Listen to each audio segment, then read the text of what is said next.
देखिए, international relation में हम लोग कुछ कॉन्सेप्ट डिस्कस करने जा रहे हैं। जैसे कुछ कॉन्सेप्ट में फर्स्ट आता है नेशनल पावर।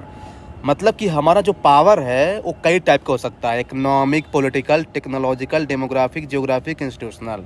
ठीक ना। और जब पावर की बात होगी तो हमेशा रियलिज्म की बात होगी, ये ध्यान रखिएगा।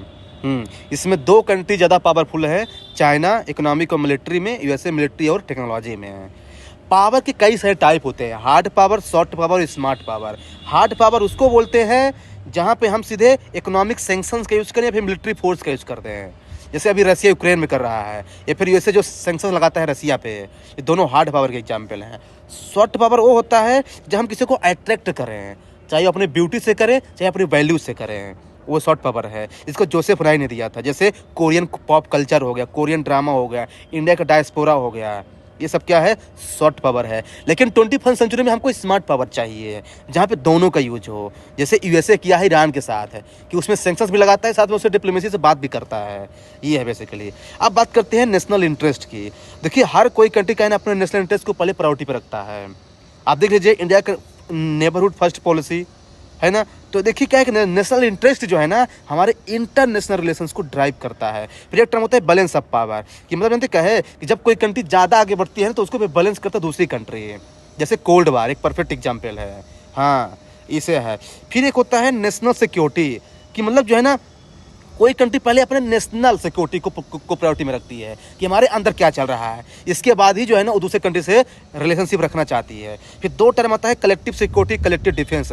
दोनों में बेसिक डिफरेंस ये है कि कलेक्टिव सिक्योरिटी एक पुलिस सिस्टम है, वो जो अपने जो मतलब किसी भी मेंबर को प्रोटेक्ट करने के लिए जाएगा, जैसे यूनाइटेड नेशंस, ये आइडियलिस्टिक अप्रोच है। और जो कलेक्टिव डिफेंस है ना, ये मिलिट्री फ्रेंडशिप ग्रुप है, जो अपने मेंबर ग्रुप को ही बचाएगा आउटसाइडर से।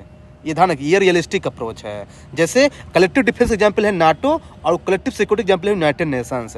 फिर दो टर्म और है सिक्योरिटी डायलेमा और इनसिक्योरिटी डायलेमा। सिक्योरिटी डायलेमा का मतलब ये होता है कि जहाँ पे मिसट्रस्ट है, मतलब कि आप ऐसा समझ लीजिए कि जैसे अगर यूक्रेन नाटो में शामिल होने जा रहा है, इसे रसिया को लगा कि भाई अगर ये यूक्रेन में अगर नाटो में शामिल हो गया तो इससे मेरे को थ्रेट होगा, क्योंकि यूएसए हमारे पास आ जाएगा।